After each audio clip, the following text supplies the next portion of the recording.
त्रिशताब्दी का ये वर्ष है। हमारे लिए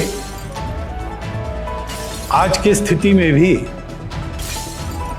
उनका चरित्र आदर्श के समान है। दुर्भाग्य से उनको वैधव्य प्राप्त हुआ, लेकिन एक अकेली महिला होने के बाद भी अपने बड़े राज्य को केवल संभालना नहीं, बड़ा करना, और केवल राज्य को बड़ा नहीं करना, तो उसको सुराज्य के नाते उसका कार्यवहन करना। राज्यकर्ता कैसा हो, इसका आदर्श वे है।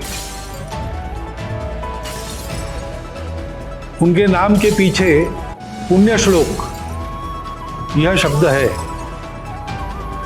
पुण्य श्लोक उस राज्यकर्ता को कहते हैं जो राज्यकर्ता अपनी प्रजा को सब प्रकार से अभावों से मुक्त करता है, दुख से मुक्त करता है, एक तरह से प्रजा के प्रति अपने कर्तव्य से पूर्ण हो जाता है।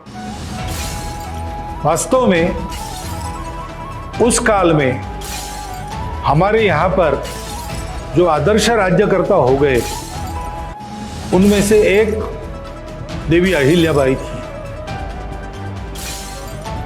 अपनी प्रजा को रोजगार मिले इसलिए उन्होंने उद्योगों का निर्माण किया, और ऐसा पक्का निर्माण किया कि महेश्वर का वस्त्रोद्योग आज भी चलता है और बहुत लोगों को रोजगार देता है। प्रजा के सभी अंगों की, जो दुर्बल थे, पिछड़े थे, उनकी भी उन्होंने चिंता की। अपने राज्य के कर व्यवस्था को उन्होंने सुसह्य कर दिया, किसानों की चिंता की, सब प्रकार से उनका राज्य सुराज्य था। प्रजा की माता के जैसी चिंता करने वाली राज्यकर्ता इस नाते उनको देवी अहिल्याबाई यह विधान उसी समय प्राप्त हुआ होगा, क्योंकि अपने बचपन से हम उनका नाम सुनते हैं तो केवल अहिल्याबाई होलकर ऐसा नहीं सुनते, देवी अहिल्याबाई होलकर ऐसा सुनते। तो ऐसी पुण्य श्लोक देवी अहिल्याबाई होलकर महिलाओं के कर्तृत्व की, क्षमता की प्रतीक है। मातृशक्ति के सशक्तिकरण की बात आज हम करते हैं, लेकिन मातृशक्ति कितनी सशक्त है और क्या क्या कर सकती है, कैसे कर सकती है, इसका अनुकरण करने लायक आदर्श देवी अहिल्याबाई ने अपने जीवन से हम सब लोगों के सामने रखा है। उन्होंने जो काम किया वो अनेक प्रकार से विशेष है। राज्य को उन्होंने कुशलता पूर्वक चलाया। उस समय सभी राज्यकर्ताओं से उनके संबंध मित्रता के थे। इतना ही नहीं तो आसपास के सभी राज्यकर्ता भी उनको देवी स्वरूपा मानते थे। इतनी श्रद्धा और आदर उनके बारे में समकालीन राज्यकर्ताओं में था। राज्य पर कोई आक्रमण न हो इसलिए समर नीति की जानकार ऐसे भी उनको जाना जाता है। बड़ी सेना लेकर राघोबा दादा आए थे, लेकिन उन्होंने अपने नीति से और बिना संघर्ष के उस आपत्ति का निवारण कर दिया। ऐसी कुशल प्रशासक, उत्तम राज्यकर्ता, सामरिक और राजनयिक कर्तव्यों में माहिर, इस प्रकार की राज्यकर्ता थी। और केवल अपने राज्य की उन्होंने चिंता नहीं की, पूरे देश की चिंता की।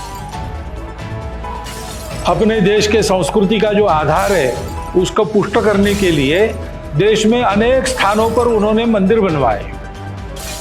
स्वयं वो राज्य करती थी, वो भी अपने को राजा नहीं मानती थी। श्री शंकर कृपे करून, ऐसा वो लिखती थी।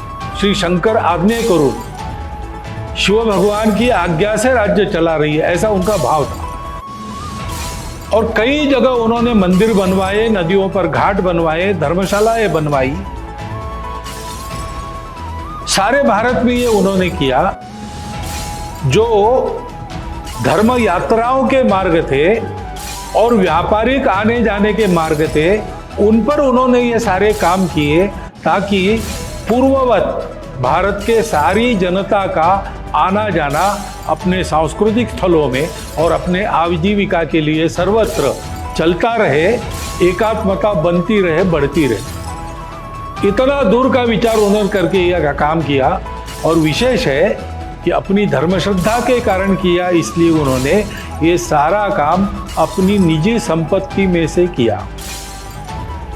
स्वयं रानी होकर बहुत सादगी से रहती।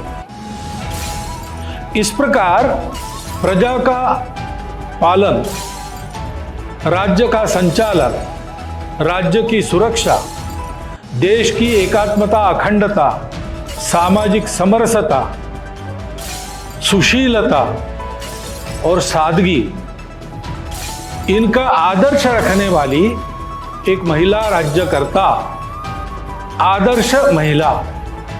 इस प्रकार पुण्य श्लोक देवी अहिल्याबाई का चित्र हमारे सामने है।